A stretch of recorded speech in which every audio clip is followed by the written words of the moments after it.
Senhor telespectador, senhora telespectadora, abrindo o segundo bloco, Cláudio Damião, pré-candidato a prefeito de Nova Friburgo. Analisando, Cláudio, a cidade, analisando os problemas que nós temos, de maneira setorizada ou de maneira global, e ao mesmo tempo, como que você vê soluções para Nova Friburgo? Hamilton, há uma complexidade muito grande em Nova Friburgo em razão das escolhas feitas, né? Nós temos tido um processo permanente de retrocesso social, econômico e político. As pessoas dizem, não, Nova Friburgo não perde. Perde. Se você estaciona, você está perdendo. Você pode nem andar para trás, você já está perdendo. Porque a dinâmica é desenvolver. Desenvolver em diversos setores. Nós temos um potencial turístico gigantesco, mas não há um planejamento turístico à altura do nosso, da nossa beleza, da nossa potencialidade, da nossa capacidade de aglutinar, seja via cultura, via esportes diversos, né? As nossas belezas naturais, montanhas, parques, rios, cachoeiras. Então, nós temos um potencial enorme que a gente perde.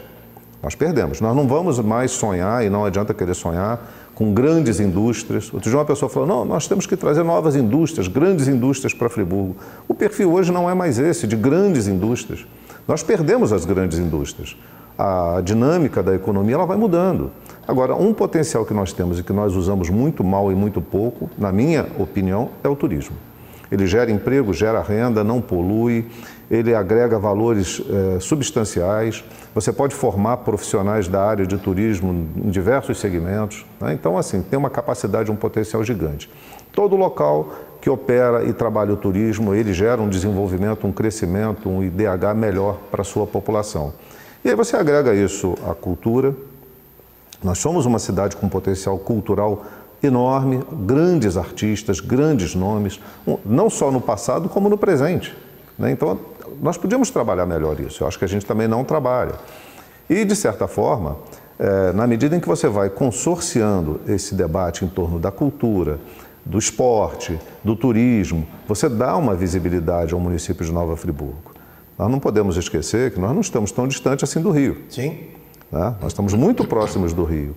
E os turistas que vão ao Rio, e o Rio de Janeiro é o principal portão de entrada dos turistas no Brasil, o segundo, se eu não me engano, eu acho que é Foz do Iguaçu, né? O Nordeste é outro grande portão de entrada, mas o Rio continua liderando. A despeito de qualquer problema, a despeito de notícias ruins, de violência, ainda é um centro de recebimento de muitos turistas. Então a gente podia explorar um pouco isso para Nova Friburgo, né? Nós temos esse potencial. Uma outra questão, que aí já não é do ponto de vista estratégico para desenvolvimento de renda, emprego e tudo mais, mas isso sem desprezar outras potencialidades, né? A gente tem aqui a capacidade de agregar valor com a questão do avanço tecnológico, né? Há uma potencialidade muito grande. Temos universidades, então trabalhar pesquisa, desenvolvimento de projetos, também pode ser potencial a ser explorado e observado. Inteligência, para isso nós temos. Aqui nós temos pessoas muito capacitadas. Mas nós devemos olhar para as questões também que dizem respeito ao cotidiano das pessoas, ao dia a dia. E um deles, o que a gente mais ouve de reclamação, diz respeito à saúde. Para mim, do meu ponto de vista, a educação é sempre a principal prioridade, tá? Senão você não desenvolve uma sociedade se não for pela educação. E como se diz, cada real investido em educação são R$ que você não gasta em saúde. Em saúde. Mas aí o radar da sociedade direciona sempre para a saúde. Então é preciso ter uma nova dinâmica na saúde, um controle melhor, não só da utilização dos recursos, mas como você opera. Só para citar um exemplo, o nosso telespectador entender como eu imagino essa questão.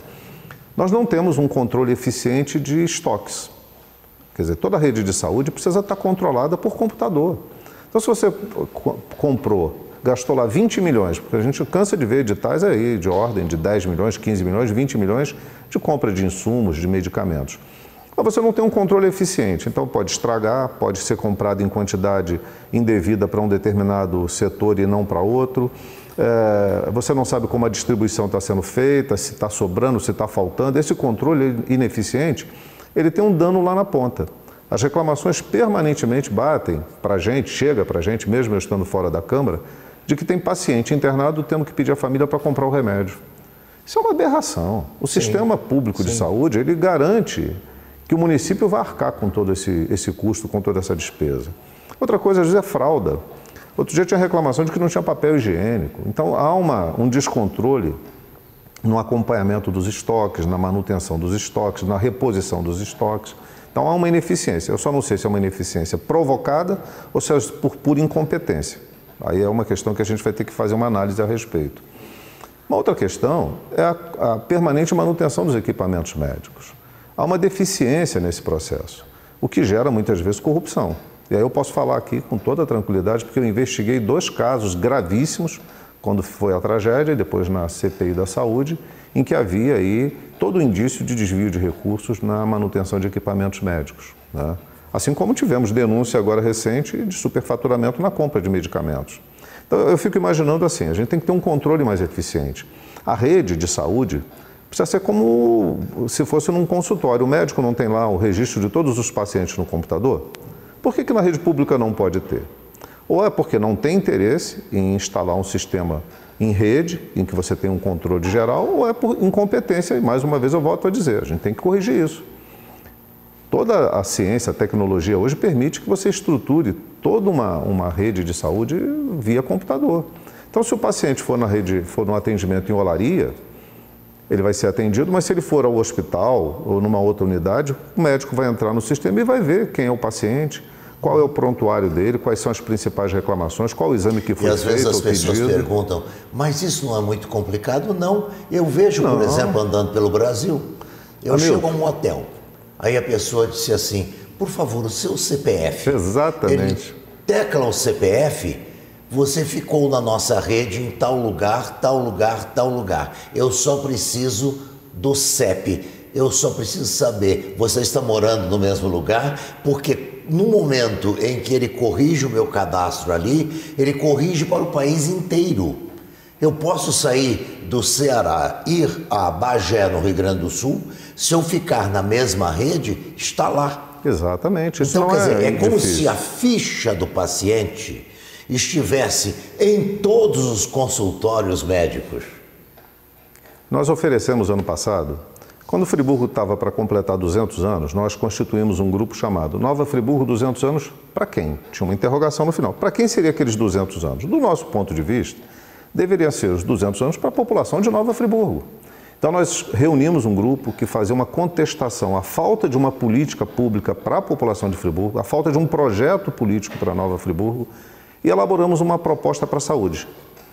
Quando a proposta estava pronta, nós pedimos uma audiência com o prefeito. Esperamos 6 meses, ele não nos recebeu.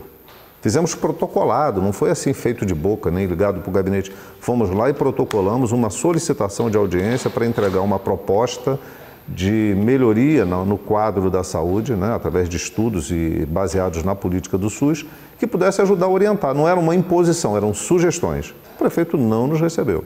Infelizmente, não há interesse, sabe? Nos pareceu isso, que não há interesse. Eu assisti a entrevista com o atual secretário, né, uma pessoa que é muito querida em Friburgo, o Marcelo, e eu vi ele falando sobre essa proposta. Não, que nós vamos informatizar. Nós apresentamos isso antes do aniversário de Nova Friburgo, apresentamos isso ao prefeito. E não estava no radar do prefeito um projeto de melhoria do processo de atendimento à população, tanto que as reclamações persistem, a gente vive errando no conceito. E uma outra coisa que erra no conceito é porque, eu não sei se o telespectador vai compreender, mas está tudo direcionado para o hospital, é a lógica hospitalocêntrica. Como é que você resolve isso? Você resolve melhorando a qualidade do atendimento no bairro onde a pessoa mora.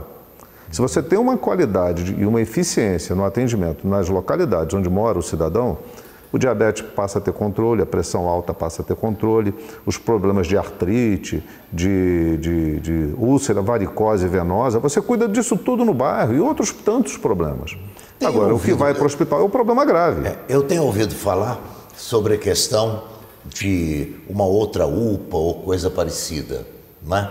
Agora, eu acho que Olaria está desguarnecida em termos de uma UPA. Olaria precisaria ter Hamilton, eu vou arriscar falar para o telespectador uma coisa aqui que estão te enganando.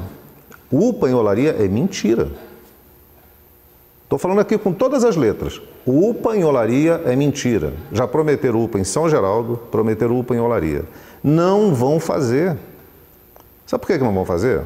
Porque a prefeitura não tem material humano para colocar dentro das UPAs. Porque se arrumar o dinheiro, como não, porque eu vou trazer o dinheiro da emenda, constrói a estrutura. Quem vai botar o funcionário? É a prefeitura. E aí? Com que funcionário se a prefeitura hoje diz que não tem gente sequer para o atendimento em várias unidades? Se desestruturou a estratégia de saúde da família, o processo não está funcionando, tem gente desviada de função. Então, estão enganando, é promessa eleitoreira, como já fizeram no passado, e as pessoas se enganam com isso, é melhor a gente trabalhar com honestidade. Se as unidades de saúde nos bairros funcionarem, você não precisa da UPA. Você pode ter uma unidade de pronto atendimento em Olaria, que não necessariamente seja esse modelo. Você pode ter um outro modelo com a estrutura já existente. Vou citar um exemplo, né, para a gente lançar um debate em torno dessa questão e uma ideia. Um novo conceito. Nós tínhamos o SAS em Olaria. Sim. Era uma unidade que funcionava. Eu volta e meia funcionava. Falo nisso, cada vez que eu passo ali eu digo, já funcionou, já teve um trabalho muito bom. Isso é tão interessante que nós vamos tratar dele no terceiro bloco. Ok. Porque já fui avisado que nós estamos estourando o tempo. Mas isso é porque você e eu gostamos de discutir questões sobre Nova Friburgo e as soluções, e às vezes temos as mesmas percepções. Não se afaste da telinha, retornaremos com o assunto: o que fazer com o antigo SASI? Já retornamos.